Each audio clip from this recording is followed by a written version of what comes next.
God is a capitalist, and he believes in selling stuff for money and actually for profit. And he says that right here. And he says, let's adjust the price to give a fair market price for what we're selling. And he actually tells them, you're not really selling the land, are you? You're actually selling a number of years worth of crops. Very interesting. Hi, I'm Steve. For nearly 30 years, I've been a pastor and disciple maker, and what I really love doing is helping guys be better followers of Christ and better leaders at home. I'm Mark, a certified financial planner with an MBA and an Ivy League degree who wants to make sure you're making the smartest money decisions possible. And this is Abraham's Wallet. Join us weekly and create a culture in your family of multi-generational prosperity, spiritually, relationally, physically, intellectually, and financially. Run your home and your dough like a biblical boss.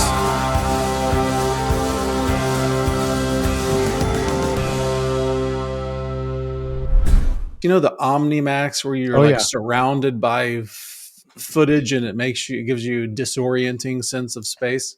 Yes. We're going to see a movie that is out at the Omnimax right now called something about the Rocky Mountain Railroad. We thought being up in the Rocky Mountains felt kind of Christmassy, so we're going to go hit that. We're not going to watch Jane Goodall and the Gorillas. We're going to stick with the Rocky Mountain Railroad.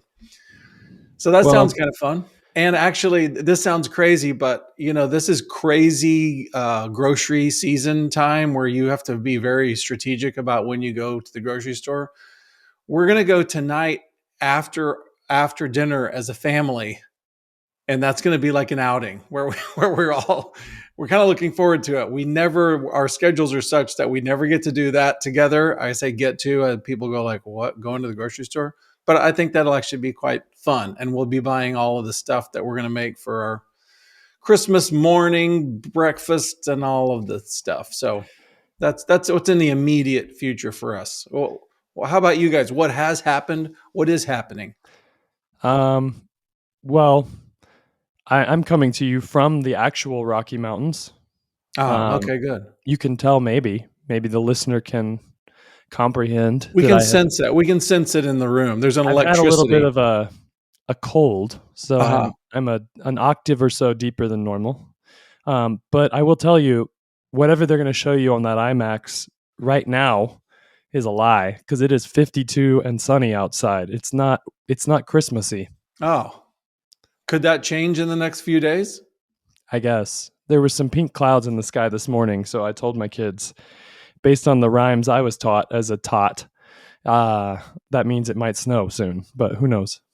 I always thought that pink clouds meant that the Cat in the Hat had been to your house and he was trying to get the ring out of the tub and he shot it around the room, and then eventually it shot up into the sky and made everything pink. Wasn't that part of the story? I have no idea what you're talking about. Okay. But what I do know is that you have talked to me recently about a particular midrash that you attended, and I am excited to jump into it because there's some meat on the bones of this scripture from the freaking Levitical law. It's a fact.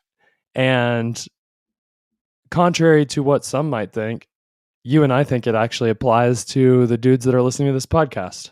I think that this topic is apropos because we're at the place, I hope, where people are making plans for next year. We're kind of praying prayers, considering what the next year looks like. And I think there's some really helpful boundary lines that the Lord draws in this passage. And yes, just to give the credit where it is due, the things I'm going to be saying came out of a 90-minute conversation with about, 25 guys. So I just want to say that not all of these ideas are original to me. And I'll pay a licensing fee to whoever wants it for the ideas.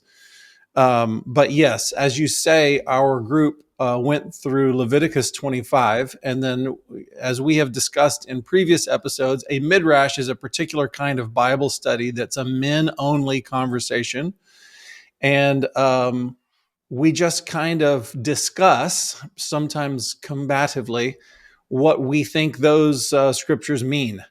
And I just want to say to the listeners, in case this is strange to you, most of us, if you go to an evangelical church, you probably are in a place where they spend a lot of time in the New Testament. And the Old Testament is only a place to kind of give color to what you read in the New Testament. I think that's a mistake. One of the reasons is because what God did in the Old Testament was he allied himself to a family. And as that family grew and became a nation, God himself, then just consider this. I mean, act like you've never read a Bible before. Just consider the planet Earth and think, what if God himself, in his righteousness and holiness, said, I am, and you look at all the societal problems there are in different places, and God himself said, I am going to set up a society that will work the way that I want it to work. And I will make statutes and laws and even civic laws. Think of God setting up the speed limit and him going, this society will work the way that I want it to. Well, by definition, that would be the most righteous, whole society ever created because God himself invented it. It wasn't made by those founding fathers, God bless them. It was made by God himself. So there's a lot of value in looking back and trying to understand, why would God do this? What is he telling us about himself by the way that he sets things up? So that's the kind of attitude that we have going into Leviticus 25. I'd like to just start by reading some excerpts of Leviticus 25 so that you get a flavor of what the juice is there, and then we'll talk about it. You know, a little Bible reading music would be well served here. Okay. What's the right tune for Levitical law? Something austere, something a little orchestral, I think would be. I don't want sort of Middle Eastern tambour. I want something sedate so we can feel a little grown up here. Okay. That's better. Here we go. The Lord spoke to Moses at Mount Sinai, saying, speak to the children of Israel and say to them, when you come into the land which I am giving you, then the land shall keep a Sabbath to the Lord. For 6 years you shall sow your field, and for 6 years you shall prune your vineyard and gather in its crop as normal. But in the 7th year there shall be a Sabbath of rest for the Lord, a Sabbath to the Lord. You shall not sow seed in your field, nor prune your vineyard.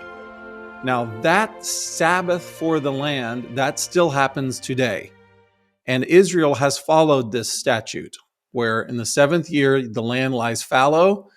It goes on. I'm not going to read all of this passage, but it says you can collect what the land naturally produces. You just can't prune it, and you can't sow. You just have to kind of deal with what it does naturally. Okay, I'm skipping down to verse 8. And it's now that we're going to talk about another year that's kind of unusual.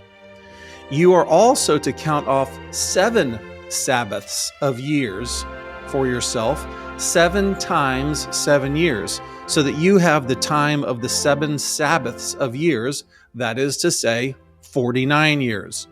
And you shall consecrate the 50th year and proclaim freedom for the slaves throughout the land to all its inhabitants. It shall be a jubilee for you, and a jubilee is a year of remission for you, and each of you shall return to his own ancestral property that was sold to another because of poverty. Now just sit with that for a second. So what he's referring to here is that God assigned portions for all of the tribes to have specific parcels of land. This is going to be Asher's land. This is going to be Dan's land. And each tribe had a parcel, and then they would have separated that according to clan and according to family. All right, this is your family's ancestral land. And it got recorded somewhere in some temple somewhere. And then the idea is if a family comes into dire straits and they go, we've got to sell our ancestral property for money because it's the best asset we've got. It's our number one money producer. God's rule was you can sell that land, but you're really not selling the land. You're really selling a lease on that land that's going to end when we get to this 50th year. And these cycles of 50 years are going to keep happening over and over.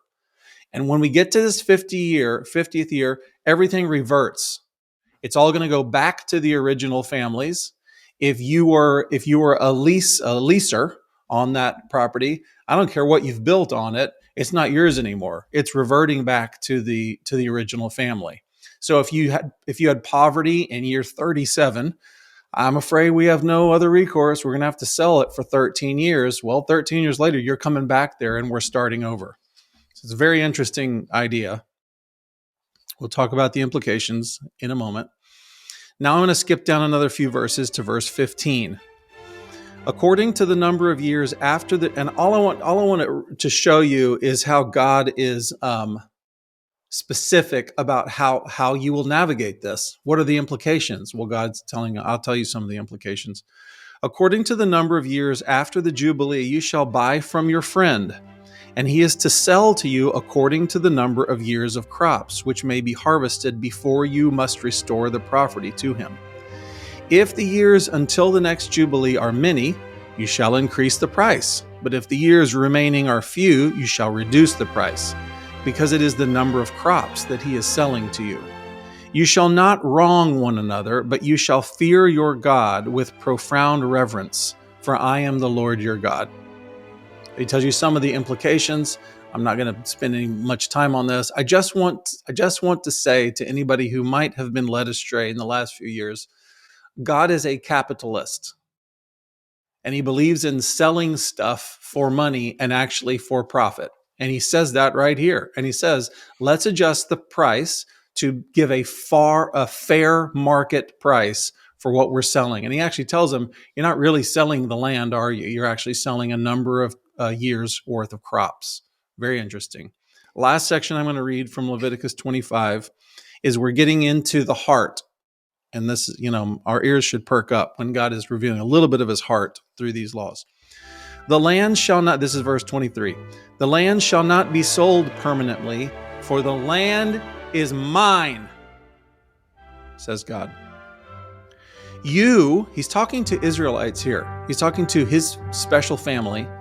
You are only foreigners and temporary residents with me. Wow. So in all the country that you possess, you are to provide for the redemption of the land in the year of Jubilee. He calls that the redemption of the land. If a fellow countryman of yours becomes so poor he has to sell some of his property, then his nearest relative is to come and buy back, redeem, what the relative has sold. Or in case a man has no relative to redeem his property, but he has become more prosperous and has enough to buy it back, then he shall calculate the years since its sale and refund the balance to the man to whom he sold it, and so return to his ancestral property. But if he's unable to redeem it, then what he has sold shall remain in the hands of the purchaser until the year of Jubilee, but at the Jubilee it will revert, and he may return to his property. Okay. I've read maybe half of Leviticus 25, but you get the flavor. The subject is the year of Jubilee and what it means to the land, what it means to landowners, and our particular interest is what does it mean to families, and what does it mean to the culture of a nation? Now, I'm going to make four little observations about what the implications of this are. Do you have anything to interject before I do that? I went through this passage after you were talking about it with me the other day with my family, and their initial sort of blank stares were probably what people are thinking right now, which is like, am I supposed to give back everything I buy after a set period of time? Right. So if you're feeling that right now, I would just say bear with us, because we're going to unpack some principles here that I think are relevant even in a world where we're allowed to buy things that we get to keep for 50 generations if the Lord wills it. So yeah, that's all. Yeah, that's a small little aside is that I just would like for people to recognize that God thinks quite long term. He's thinking about generations upon generations upon generations. When he thinks of his land, which he put the land of Israel aside, and he said, I'll take that land. Thank you very much. I'm going to take this for myself. One of the thoughts I had as I read this is most Americans really wouldn't care if these were the rules, unless they were in the next 20 years where I'm going to have to give back what I buy. Great point. But most of us are in a culture where you just go, well, the purpose of the stuff I buy is for me to enjoy it. Yes. Not for me to think about the next 3 generations, much less the next 10.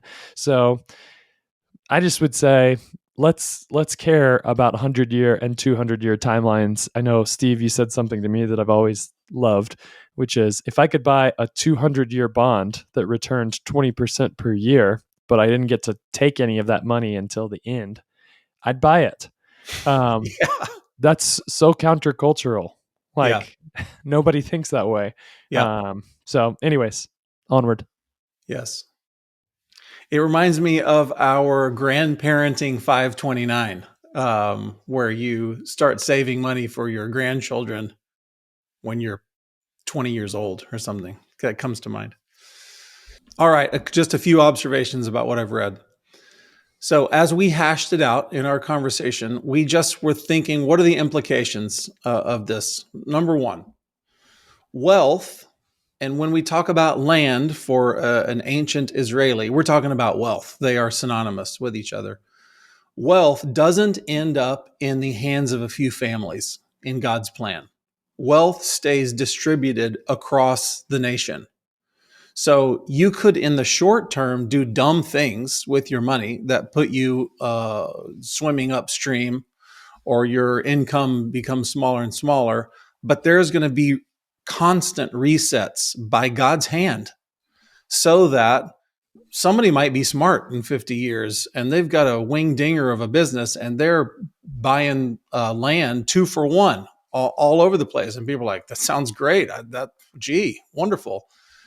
Well, that person's going to be growing in their assets, but it's going to pop back into where it's supposed to be in 50 years. So that's an interesting thing to consider, that in the mind of God, when he was trying to plant, that's a verb that God uses over and over with regards to Israel. When he's trying to plant them in his land, he wants there to be many seedlings around, not one giant thing. He wants to have many seedlings planted. He wants there to be a general level of wealth across many families. I would ask that of you or me or anybody in our community. What are you rooting for there to be a general level of wealth and success across the families that you know? Or are you kind of like, oh, they're poor, I wish them luck? Or, yeah, they're rich, whatever. Or do you think, I want there to be among my people, let's just talk about the 25 guys I would have walked through this passage with. I look around the room and think, I want better for this guy. And for these young guys, I want them to increase in wealth. And for these older guys, I want them to be so wealthy that they have time to give back to younger guys, et cetera, et cetera. What's your attitude? Is it competitive? It shouldn't be. Okay, that's just one. Second observation is that we read a verse that says, you'll sell to your friend. And the insinuation there, if you read the whole passage, is that we're talking about Israelis selling to other Israelis. So Jewish or Israeli families are preferred over foreigners or freedmen. That's a fact in this passage. It's not an opinion. Their best move, whether you're a freedman, everybody's going to be freed in the 50th year. You're a freedman or you're a foreigner, your best move, let's just think about what happens in that 50th year. You get set free, and you probably traded your time, your effort for a place to live and food, and maybe you've got a few hundred shekels left at the end of that time. What are you going to do when things get reset? I'll answer the question for you. You're going to go find a good or better family to re-up with. You're going to go work for another family. You can't buy land. Land is not for sale to you. It belongs to all these families. Unless you've been incredibly fastidious, you don't even have the possibility of leasing from somebody. So your attitude will be, how do I feel about the family I was with? You'll have one of two opinions. Either they're great, I would like to re-up with them right now. They're so generous. They receive us as family. We get to do Passovers with them. I've started worshiping their God. I baptized my way into their faith because I know their God is the true God. Or, I'm not crazy about this family. I'll go find another family and I'll re-up with them. So it is not an American idea. It's a little bit offensive to us to think those people don't get a shot. God is preferring his people, his Israeli Jewish family, when it comes to land. And the best move for somebody who doesn't fit into that category is to ally themselves with a good Jewish family that's fair and generous. Okay? That's the second observation. Third observation. I think we're getting, let me just repeat, I think we're getting insights into God's heart here. I think, what are you trying to do here, God? Well, it's very interesting what he's doing with this society. Number three, it made sense to prefer dealing with other Israeli families and to benefit them because the relationships would be much, much longer than just one deal or one harvest season or even 1 year. So when you say, hey, if you'll send your sons over and we'll harvest on my property for 3 weeks, and then I'll send my sons over and we'll all harvest on your property for 3 weeks, you don't want to shortchange your neighbors and get a bad reputation with them. You know why? Because your relatives will always be near their relatives. Always. Forever. So the Hatfields and the McCoys of the Ozarks, wherever that legend came from, of these two clans that are always fighting each other, that's a bad scenario if you know that the land is always going to go back to these specific families, and you know who your neighbors are, and you know who your great grandchildren's neighbors are going to be, because this is our family's land. It was assigned to us. So there's something here about, like, I'm not going to screw over any of the families that I deal with because I'm not trying to just get a little bit of profit out of this one deal. That's not going to work. You've got to think long term. You've got to think of really business partnerships where everybody wins. That's got to be your attitude. And the last little observation is that this is just a knock on from what I just said. Local communities were stable over generations, since even renters would eventually time out and land would revert to originally deeded families. So, as you were just saying, Mark, we have an American attitude, which is uproot. We uproot all the time. We'll uproot if we get a house deal that's more interesting 3 miles from where we are, and we realize all of my peer group is going to change because I'm moving 3 miles. The kids will meet new kids at school. I will find another little church we can go to. It'll be fine. And we just uproot all the time. And in God's economy, I don't think it's that way. I think there are long term relationships that even span multiple generations, something that we can't quite conceive. To think, wait, my best friends would be my father's best friend's kids? I mean, like cousins is probably the closest thing that we have to even feeling this at all, which is, well, I was just around my cousins as a kid. I didn't choose them, but they're going to be my friends. Okay, well, what if not only were your cousins around you, but the neighbors, your grandparents' neighbors' grandkids were your friends? That's who you were with, and you didn't get to choose these things. It would really shape the way that we handle relationships. We do so much picking and choosing, and We let people go. That guy sucks. I'm done with that guy. This guy's kind of a shiny penny, kind of like him. He's interesting. Spend a few years around him. Yeah, he's a dud, actually. He just presents good up front. I'm done with this guy. Who's the next guy? Like, that just doesn't happen in God's society, if I may describe it that way. So these are all kind of chewy ideas. So I've got some applications that I have come up with, or that we came up with as a group. But those are my observations before I go into applications. Your thoughts out there in the Rocky Mountains? My thoughts from the Rocky Mountains, kind of what I said before. My first thought is, well, none of this exists anywhere in the world today. Yeah. There is no system of returning.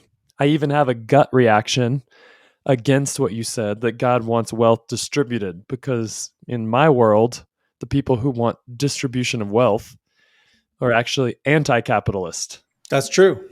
So I just want to kind of leave that there. It feels to me on first blush like, well, this doesn't apply to us anymore, and this law is gone.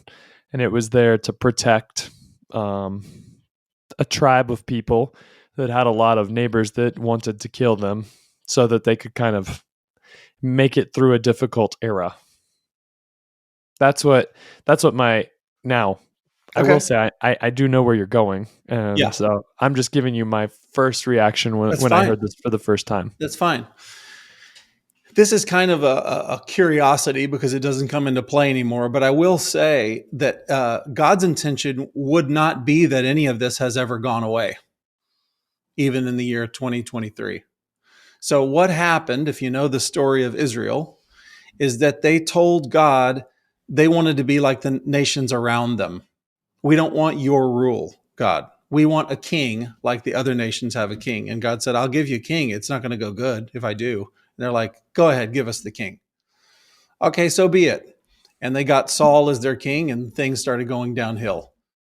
Um, so all of the laws that God set up are still his heart, and they would still be in place in Israel right now. The funny thing is seeing which things have carried over into present day Israeli society, such as the Sabbath year of harvesting has carried over. But as you say, we have no records that Israel ever followed this year of Jubilee, that it was ever followed. It's certainly not followed now.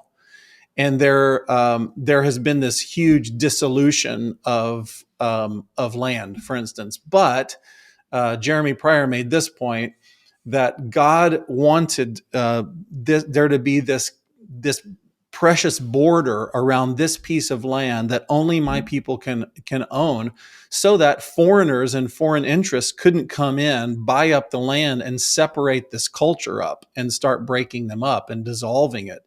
God drew very hard lines around this land and said, this land will always only belong to my people. That was his intention. So anyhow, yeah, that is what you're saying is absolutely one of my reactions as well.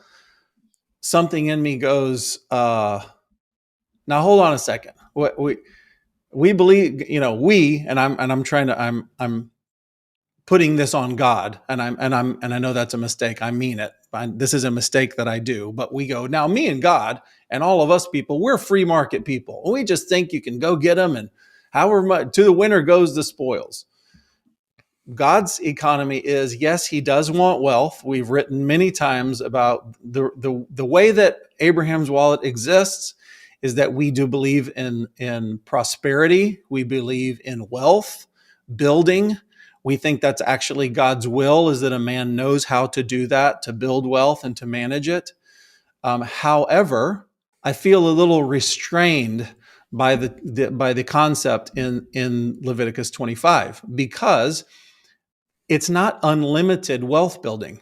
God produces these barriers for, you cannot build unlimited wealth. You'll never own all of the land of everybody around you. You'll never even own all of your tribe's land. You might be the richest family, but the number one way of building wealth, you won't own all of that. That is going to be distributed permanently among families. Now, At the end of this 50 years, I mean, I'm sure there are people racing to re-sign lease contracts. Let's keep it the way it is. This is good. This is good.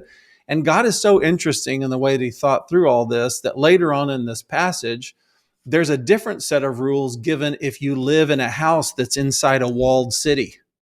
And he gives different rules that those don't, he doesn't consider that to be land the way that he considers this land, the big crop producing land. If you live in a house in a walled city, well, that's a different thing. You can keep that, and we can talk about that. But the way the land works is that there's a limiter on how rich you can get. So one of my applications, my first application, all of this is that it seems that more than enough is too much, if I may say it that way. More than enough is too much. There is a limiter. Now we believe that wealth, in as much as wealth is freedom of time, freedom of choices, freedom to apply your time in such a way that you see that your family sees the benefits of that time. We think that that's desirable, and we think that's of God. However, you're hearing my opinion about what this passage means, but wealth that creates separation, like elitism in a community, isolation from family and community, isolation from the poor, is not good. So again, your family's going to revert back to an original shape. And there might be, we don't like the culture of that family. I don't know why they do the things that they do. This family has proven over the centuries that they're not good with money. I just wish my kids didn't mix with their kids. You can't do that stuff. You're forced back into this community. And Mark, you and I have been talking recently about wealthy families that we've seen where their wealth produces isolation to the point that the friendships are minimized, the ability to receive correction or instruction is minimized. It's not good for the soul, the kind of isolation that can come through egregious wealth, if I can use that word. Not as if it's not like more wealth is sin, but the more wealth that you have, there's a temptation to think of yourself differently, to separate, and all of those things. So I'm just going to throw a couple verses and then let you respond. Proverbs 38 comes into play at some point, and Proverbs 38 says, "Give me neither poverty nor riches, but simply provide me with the food that I need." Now, that's one person talking in Proverbs. It's not God's law set down for all people. You must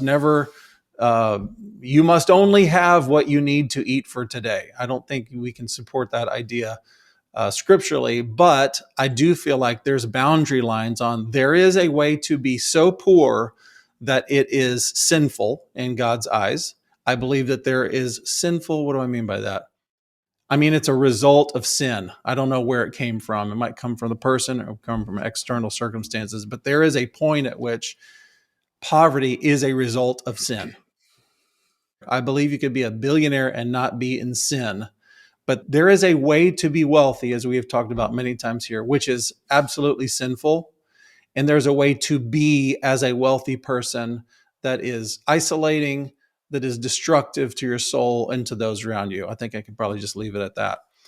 And I think that's represented in that Proverbs 30 verse. So this is just something I was talking about with my child today. When 5 capitals are threatened, that is, your morality is compromised, your ethics become questionable, your time with your family repeatedly and regularly suffers because you're pursuing money.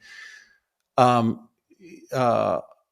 have the simple greed that tells you that more is always better, no matter what the cost is. There has to be a time when you say, for the sake of my soul, for the sake of my community around me, there must be a time when we say, you know what? I have to turn down that promotion. I'm not going to take the soul crushing, but oh so profitable project. I have to turn down the idea that 5% more would be nice, but I just can't be allied to these people. There have to be moments where you say getting more money isn't the end goal of life, and I have to choose other capitals over them. So one last verse. First Thessalonians 4:11 says, make it your goal to live a quiet life, minding your own business and working with your hands. Now, I think we can submit to that very verse and still be building multi-generational wealth. But in God's economy, again, we can think of like the story of Ruth and Boaz. The edges of the field are to remain unharvested. And what I mean when I say that is like the edges of your time, they're to be unharvested. You're supposed to have downtime with your kids, to just be with them. You're supposed to have downtime with God, to just be with him. If you're spending time with God, are you checking your watch the whole time? Must make the most of every minute because every minute is $1. Is that what you're thinking? Because that's not healthy for you. So I think there's something in here about saying everybody just cool it when it comes to becoming the richest guy in the world. Again, we believe in wealth. I just think the Lord puts a boundary line on that. And then the year of Jubilee, it's specifically, you just can't have all the land. Yeah, I'm going to disagree with what you said, but I agree with everything you described. So Okay. one thing you said is I think there's a upper limit to wealth beyond which it's impossible not to have sin. And I think practically that may actually be true, that there's never been a richest man in the world who didn't have some component of sinfulness associated with their wealth. But I don't think that's necessarily true. I Right. think that what you then started describing is the point, which is what is the result of your wealth? And I don't think that can even just be in you. You might be like, I am just walking with Jesus. I am totally focused on him and I just keep getting more and more money, and he's blessed me with a business acumen that just makes that very easy for me, etc. And I would say, tell me about the other people that are connected to you. How are they prospering? Because part of the reason you have wealth is not just to, like we say this all the time, it's not to bathe yourself in wealth. It makes me think, and I'm not I'm not in the upper echelon of richest men in the world, but we started a business 4.5 years ago, and I took a humongo pay cut when we started our business. And I think I paid myself like $15,000 the first year we were doing what we're doing now. And I always said, okay, there is a number and it's many, many multiples higher than what I make now that I would like to make in the long run. And I'm still working up towards that number.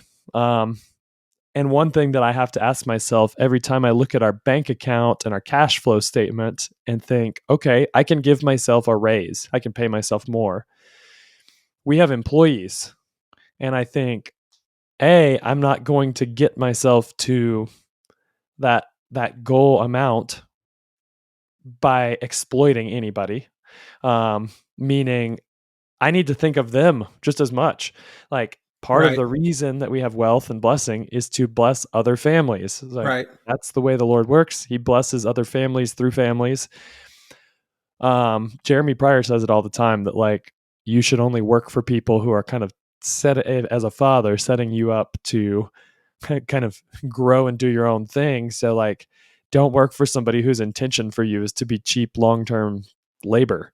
And so like, as I think about our employees, I think, well, I'd like to give myself like whatever the cash flow statement says, I can give myself a 50% raise, but then I'm keeping somebody else that's made the same thing for the last 3 years. And we all know costs have gone up, etc.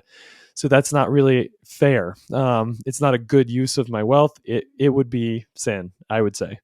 So for me, one of the best metrics of kind of how this is going is, how are the people around you benefiting from your wealth? And if you're like, well, I have this great personal relationship with Jesus, I'm a good American Christian, and I have my quiet time every day, and it's wonderful.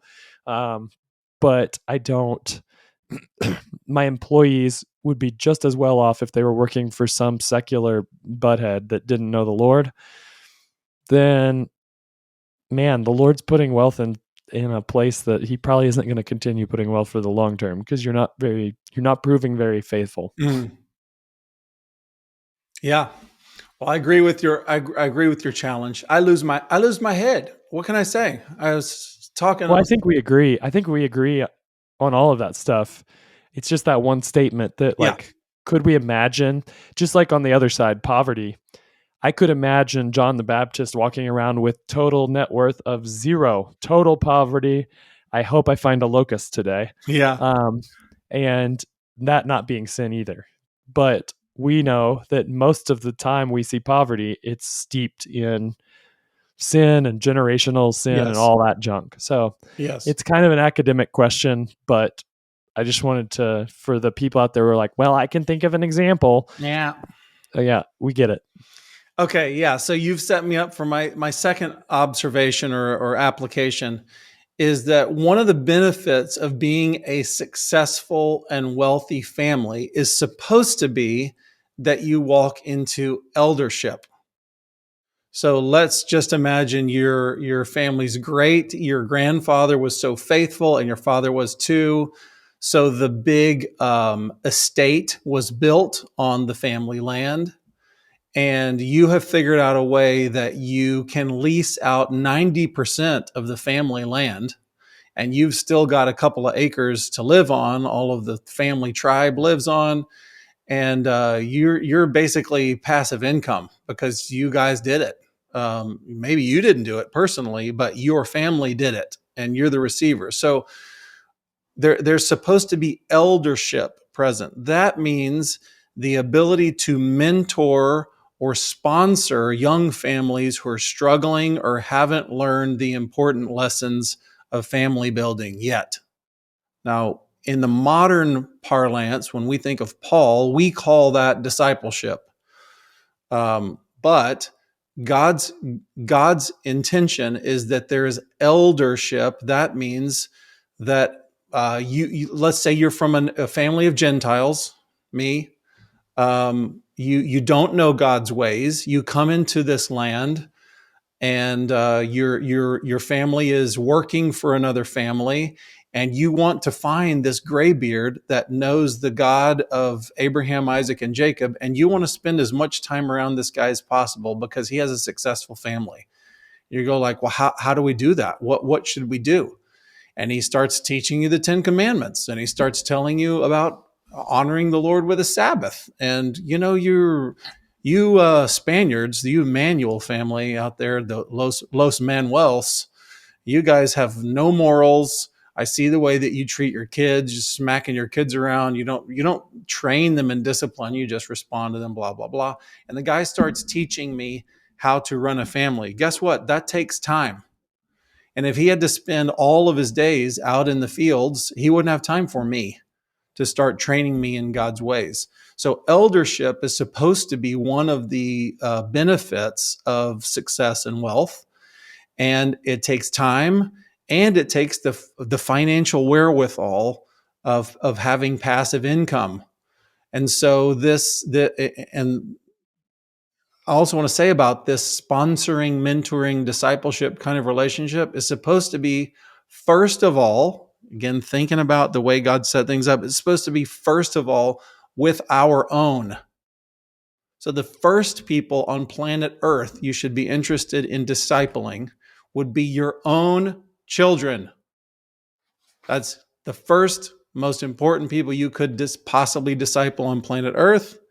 The next people after that would But be, say just what? until they turn 18, right? And then maybe you give them some college money. No.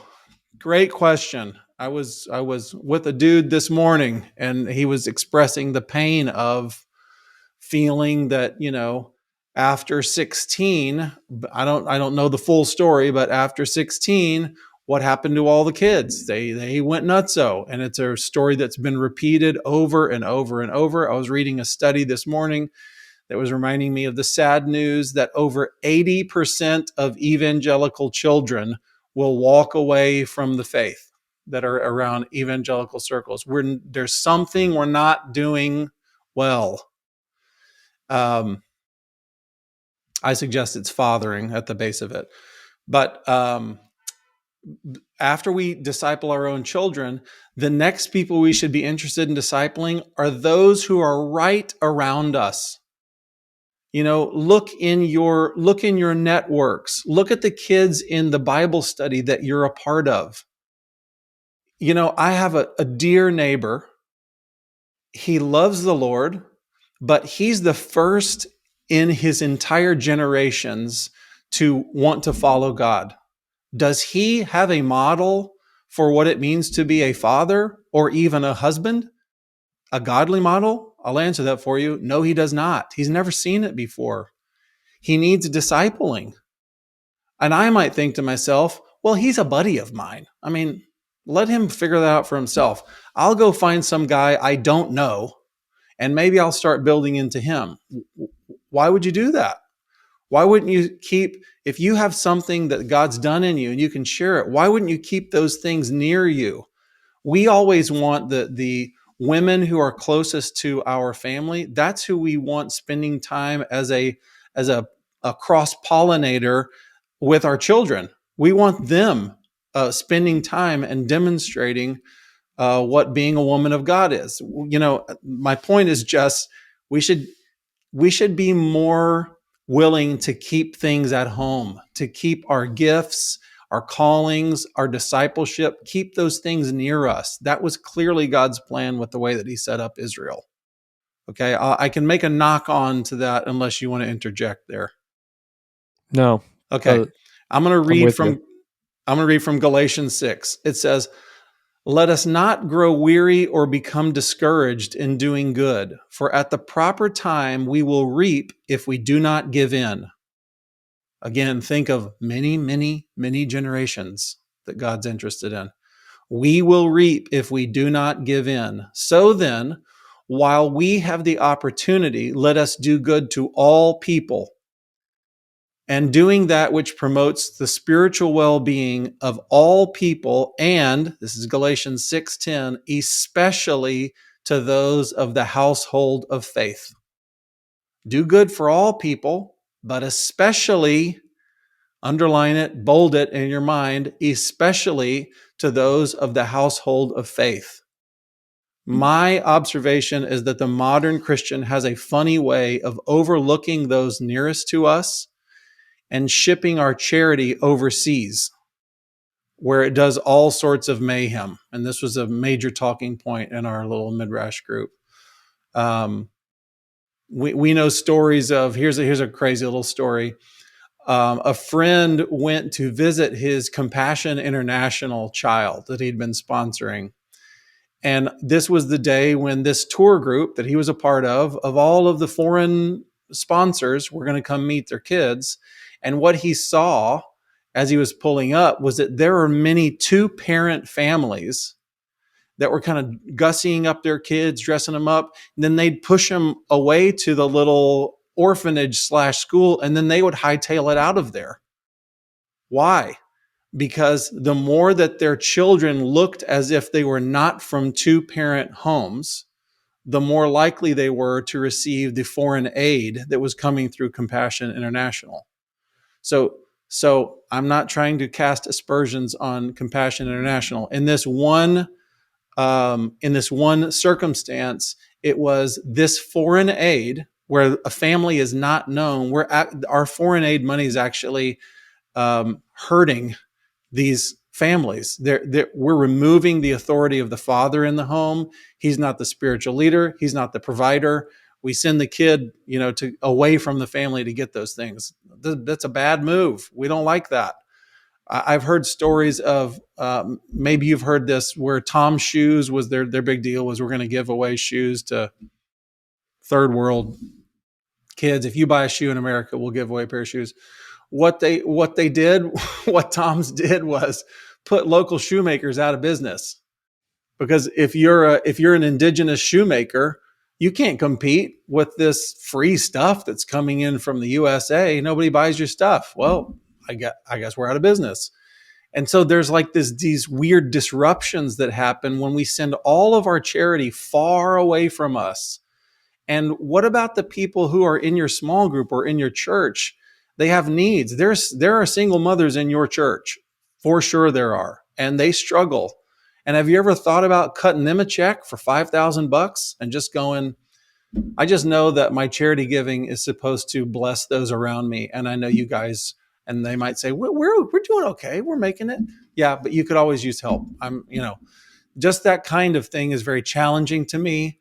That we should be sponsoring or subsidizing or investing in local, like-hearted families who are starting biblical family legacies. At least those should be our first channels of charity. Not that you should never send to a storm victim in Haiti, but it's insane that believing families nearby you would be struggling, and you turn a blind eye toward them and send your money far away. It's also just so much more fun. Like you and I were talking about giving in places where you can see and interact with the impact of your giving.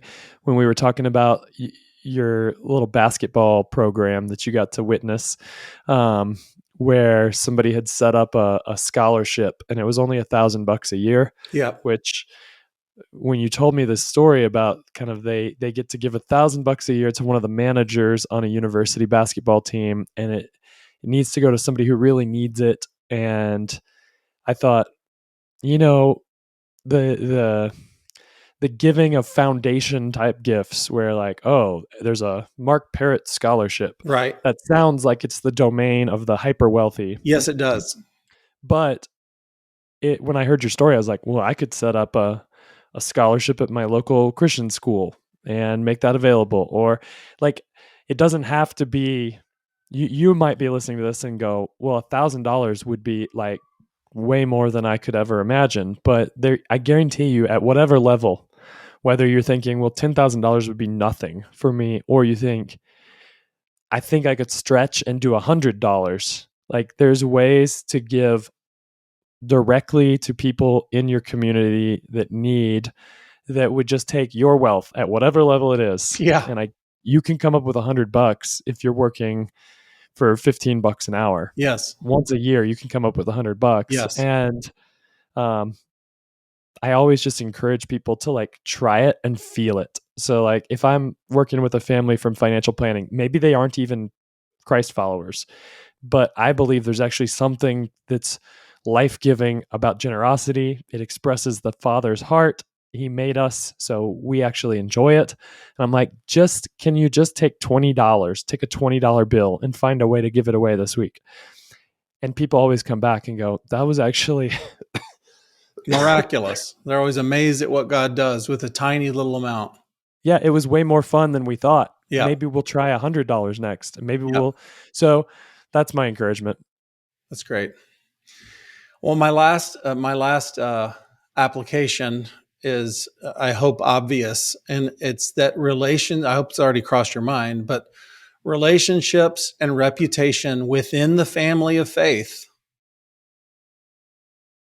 is of great value. So not only is there spiritual wisdom and character building in that, quality of family and friend relationships, quality of your business relationships. Not only should you never, ever shortchange a brother in business or in honesty or truth, brothers should go out of your way to maintain a good standing with every brother, with every family, particularly those with whom you deal regularly. Mistreating a brother and then relying on his grace or charity to overlook your misdeeds isn't just bad form. It is dishonorable and damaging to you and to your family's name and to the way that you relate with the entire family of faith.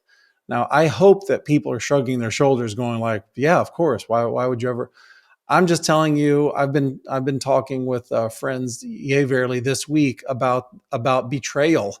I've seen it happen over and over in my personal business life with other professing believers. Matter of fact, I can say that all of the betrayal that I have experienced in my life has come at the hands of professing believers, including that old man we talk about sometimes who bilked us out of 80 grand in the oil business that we invested in that went belly up. That guy, oh, he's a good old Christian grandpa. He wasn't a good old Christian grandpa. And the idea of betraying another brother is so odious. It would be so unthinkable as I said, in the situation where, look, we're going to be tied to these people. They're around us forever.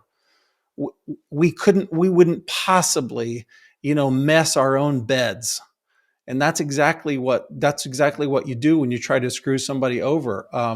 I it's hard for me to walk through repeatedly. I got to do this over and over to walk through forgiveness in my mind to people who've done this, because I can't conceive of doing this. I always think of Abraham and Lot and him saying, I would rather be wrong and I would rather be on the losing side than to do wrong by you. I'm going to prefer you. I want to give you the good piece of land because I know that I'm dealing with my father's family and he watches it very closely. One great story on this was we knew friends live far away from us, and they had a bad business dealing with a professed believer to the tune of about $20,000. And the guy had screwed them out of money, and he kind of confessed it and then was kind of like, I hope you guys can find it in your heart to forgive me. And that's where things sat for a while. And then there was a righteous testimony that came up in this community. And the men around this whole story came and turned the screws on this guy and said, you must give restitution financially for what you have done. And to this guy's credit, he humbled himself. He found a way to pay back everything that he had stolen, and he restored his good name in that community. And now he might not be fully trusted, but he is an increasingly trusted member of that community. It's a wonderful story.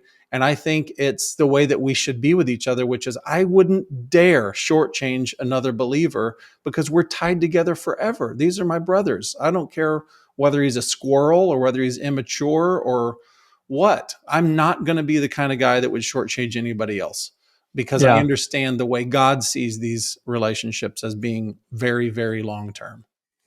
And I want to just fill in some color around what does it look like practically, because you're kind of describing what I would say is one end of the how do you maintain honest, straightforward, positive business dealings, and that's don't actively steal from your friends, right? Don't do that. And certainly that's true. You and I have seen that happen before to people who are close to us, etc. I'd say there's a continuum though, and I want to just highlight some stops that I would say don't do this either. Good. One of those would be maybe you didn't actively steal, but you held yourself out as a trusted person. I'm excellent at building, and I will build you a shed. And you built a shed and it fell down and you went, well, sometimes that happens. And then you move on and you continue holding yourself out as a good shed builder. Yes. I've seen that happen. You and I have both seen that happen, Steve, in places where we invested in somebody else's business.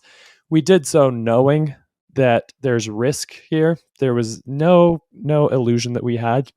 The risk was zero. Of course. We said, maybe we'll lose all our money. The place where I think this principle got violated was I, as founder, am going to try to wiggle myself out of any responsibility and make sure I come out looking like a shiny penny. Don't do that. So there's another stop there where nobody stole anything. The money was gone, so fine. But there was some lack of honor. And sort of, I want my name to carry weight that could have been done differently. Absolutely. And then I would say there's also a place here, which you might not have ever thought about, but you talked a little bit about preferring to do business with the people in your community. That's a great tip. And I'm just going to add on, don't ask for a discount. So agreed.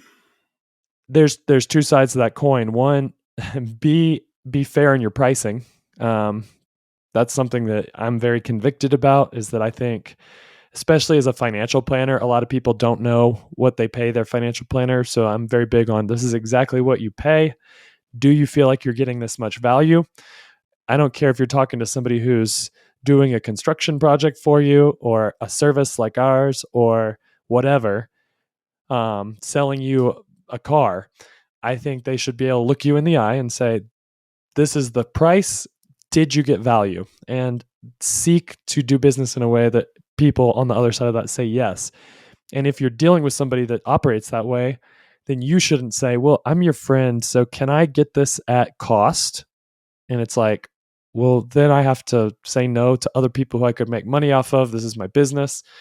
I'm not saying that it's wrong to give your friends discounts if you're in business. That's fine. I've been super blessed by people who have given me discounts on stuff they made or whatever. But I don't think we should be saying, well, I'm going to prefer to do business with my community because they're going to give me a discount. And if they don't, then, I'll go elsewhere. That's great. We've talked a lot about my little laundry room project. Yeah. The guys who are doing it were not the cheapest option, but they were guys that are in my community of faith. And I love them. And I said, guys, I'm hiring you to do this because I know you're good at your job and you're honest, and I want your family to do well. So I'm not going to bid this out to 5 different contractors and come back to you and go, well, you need to beat the lowest price. That's not how we're going to do this.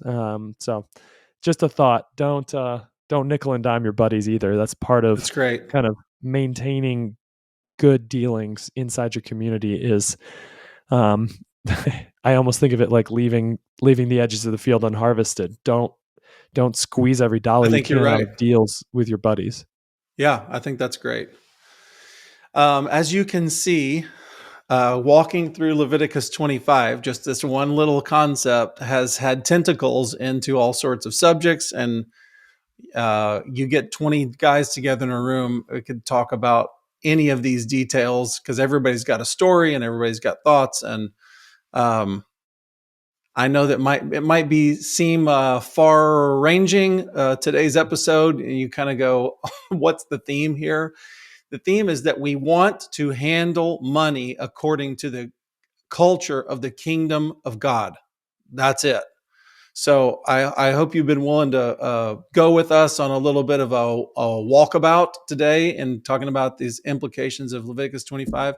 I thought as a wrap up, I thought about originally giving you all, here's a couple of prayer points as you look into the year to come based on Leviticus 25. But I'm thinking, why don't I just go the other step of the way? And if you're willing to do it with me, I'll just pray with you right now. And if you agree with me, that'd be great. So this is what I always tend to do with Bible passages, is I want to agree with God's heart. That's it. It doesn't even matter if I understand it. It doesn't matter if I like it. I just want to agree with what God says. So I just have 3 little prayer points that I'm just going to pray with you right now. So let's do it. Ready? God, as we're making plans and we're praying for our next year, I'm asking that you would keep in mind for us these principles, these eternal principles that you have laid out that are described in Leviticus 25. So I'm asking, God, that you would make every one of our families successful in the coming year, that you'd make us wise, that you'd make us even shrewd, not to take advantage of people, but just to be wise. We ask that you would make us people of peace, that we would, everywhere our feet go, the kingdom would go. But Lord, we ask that you wouldn't give us as much success as we sometimes desire, because our character can't always handle it. So we would say to you, Lord, we trust you to give us success. I'm thinking of that Proverbs 30 verse. Give us success, Lord, but not so much in the coming year that it would ruin us, or it would hurt our relationships, or it would hurt our ability to be charitable, or it would hurt our dependence on you. We do ask for success, Lord, but we trust you with knowing what we can handle. And we ask that you would grow our character to the point where Paul says, I know how to be satisfied with little. I also know how to be satisfied and content with much. So I do ask, God, that you'd make us more capable of handling more great relationships, more of your wisdom and revelation, and yes, more money, because it's one of the teaching things that you love. Secondly, I ask, God, that you would keep our hearts at home first in this coming year, that our concern would start with ourselves. God, deal with me, deal with my sin, deal with my bad thinking, then my family. God, make me wise with my wife. Let me be a good leader for her. Let me produce a home where she can blossom. Then for my children, God, would you tell me, would you make lights come on the dashboard of my life that I can train them up in wisdom? In 5 capitals, I want them to be wise with money. Like, can I give a plug in the middle of a prayer for the episode that you just did with Kyla? Training our kids with finances, but God, also training them in your word, training them in their relationships, training them to be good at school. God, help us with our homes, and then those homes which are most closely connected to our own. May we just have our hearts at home first. And thirdly, Lord, may we be faithful and trustworthy to your family. May you develop in us the character of elders. You say in your word all the time, let love and faithfulness never leave you. Not just to be loving in a flash, compassionate in a sweet moment, but over the long haul, love and faithfulness, that we would be trusted. People go, I know I could go to Bob, even with a business opportunity for him, because he's going to serve me in it. He's going to consider my interests. He's going to be somebody who is looking at the big picture of the kingdom of God. I ask that for every listener of this episode, that you develop in us faithfulness, because you see what happens in behind closed doors. You see even the thoughts and intentions of our heart, Lord. And we ask over the coming year that you'd make us better stewards of your land and your people and your word and your money and your kingdom. We pray it in the name of Jesus. Amen. Bless you guys. Hey, if you liked this content, be sure to like it and subscribe and share it with somebody. And remember, no matter how you're doing and leading your family, God's love for you is huge and His grace is grand.